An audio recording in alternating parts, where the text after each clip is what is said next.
Hey, what's going on? Welcome to G-Ball Vision. Today I have a new knife here to share with you, and this one is coming in from Ferramonster Knives. Now, while I get this opened up, let me know down in the comments what your carry is for today. As always, really nice packaging from Ferramonster. You get a full-size RE, some paperwork on the knife there and the company, and you get a nice little zippered pouch here. Today, we are going to be looking at the newest release for them, at least as of right now. This is the new Glideman in a completely different outfit here and a different price point. We're going to be looking at 154 cm here for the blade steel. Has a nice black wash finish.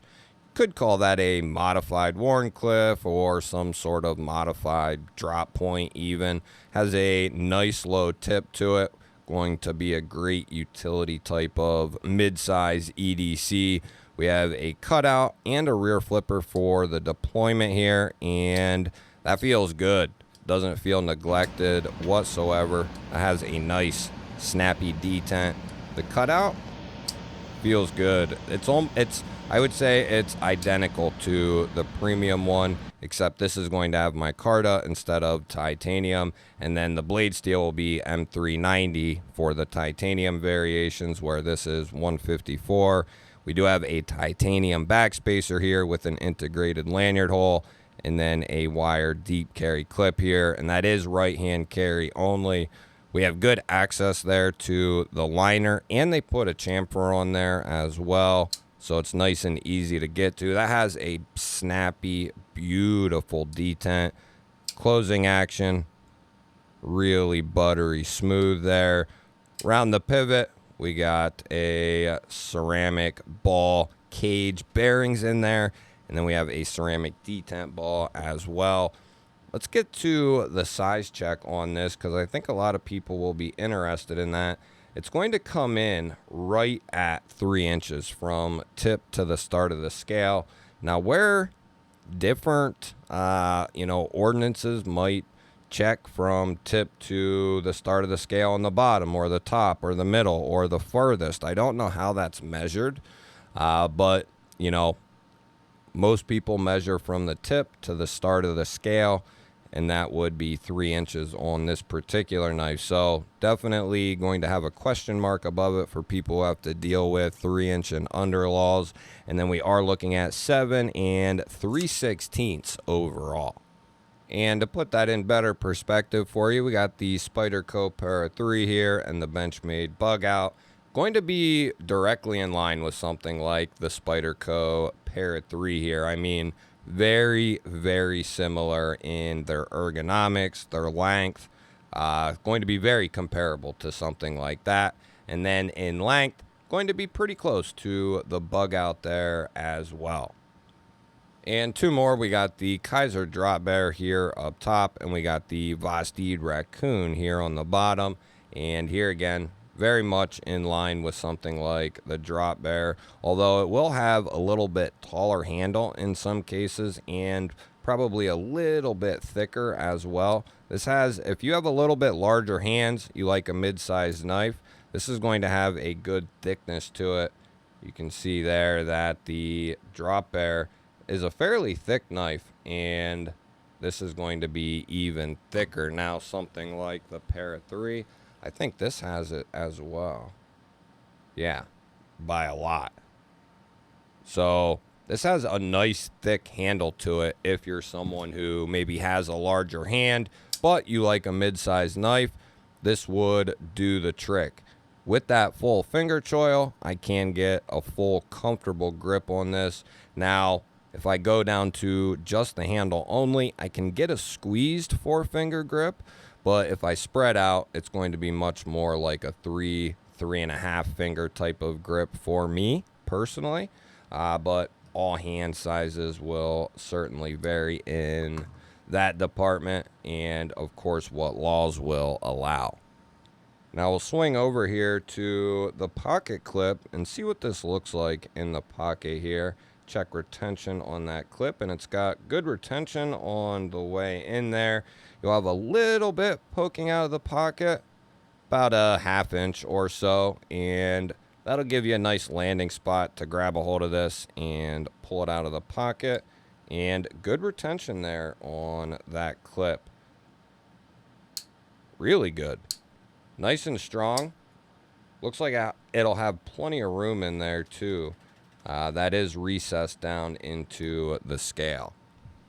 Speaking of the scale, we'll have to get the arch nemesis out here and we'll give this thing a little weight check. If you want to play along, we like to guess the weight here of the knife. If you want to play along, put it down in the comments. Even if you already told me what your EDC was down there, feel free, type up another comment. You leave as many comments as your little heart desires. This has some heft to it.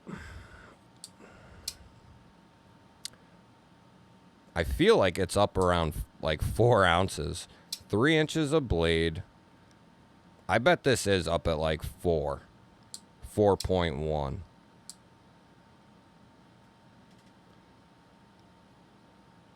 Let's not be a rookie. We're going to go 4.1. Oh. 3.8. Come on. 108 grams and 3.8 ounces. Now, one thing I am interested in here is the handle thickness. It's beautiful. Yeah, 0.55. And I tend to like something like that no matter what the size is for most occasions. There are times where, you know, a lighter weight knife is in order, a thinner, lighter weight knife. 125 thousandths on the nose there for the blade stock thickness. And we'll get a reading here for the behind the edge. And that's going to come in there around 21 thousandths. And I could have probably even had a little bit better hold on it, but 21 we'll call it. Let's see how this cuts out of the box. And for that, we'll use our standard catalog paper here. As I said, I think this will be a great little utility type EDC. You have that full choil and low tip, so it'll be easy to index that tip. It'll be easy to use it in a multitude of facets, and you can get right up behind the edge if you need to, if you have a little bit more detail or concentrated work that you need to do. But yeah, this is going to have a nice edge on it. Yeah, very good edge on it. And the nice thing about 154 CM is it's a good all-around user steel, and it's going to be a lot easier to maintain than some of these super steels that are out there. So while we're thinking of it, let's go ahead and check out the hardware situation here. So we have a non-told pivot, little design there. I've always liked how they keep the branding to a minimum or 0 with their knives.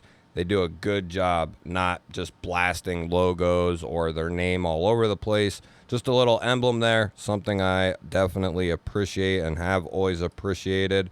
We're going to look at T8 here on the 2 body screws. And is that T8? Yeah, T8 on the pocket clip and T8 on the pivot there. Very nice. So we got T8s all the way around.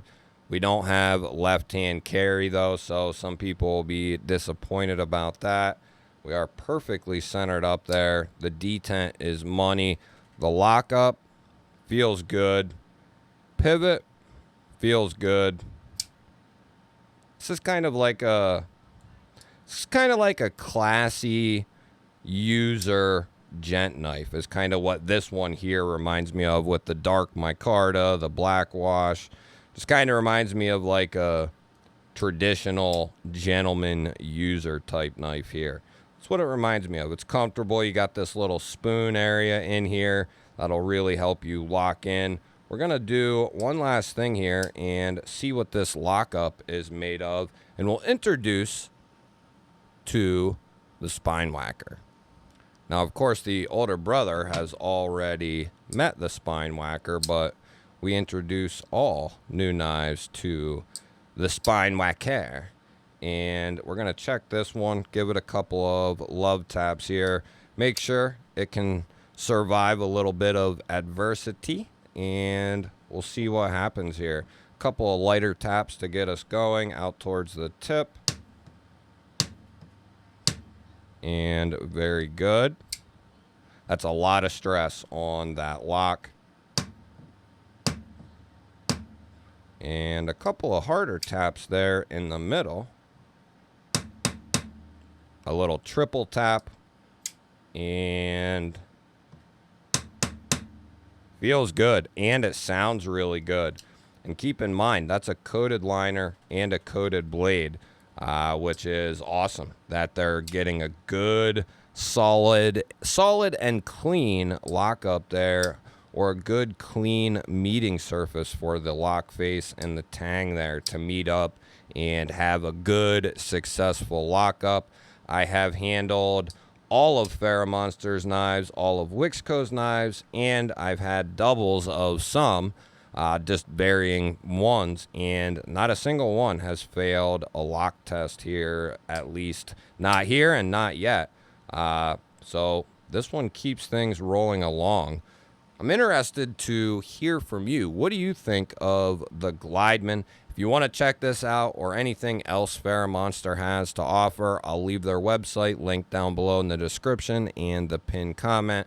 I also have a coupon code for Ferramonster and their sister company, Wixco. I'll have them both down there, and a couple of videos of other Ferramonster and Wixco knives in the description as well. I look forward to hearing your thoughts and opinions on their latest and greatest release here from Ferramonster.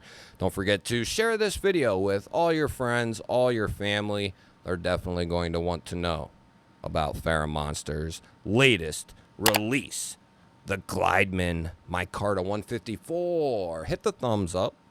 I really appreciate that. Don't be a bad cat. Now I need to find a new map on the way out of here. If you're new here, subscribe, because I release videos like this every single day. I'm done rapping now. I'm going to put a couple of new videos up on your screen. Go check one of them out, the one you haven't seen yet. Have yourself an awesome day. Thank you all again for watching, and I'll catch you on the next one.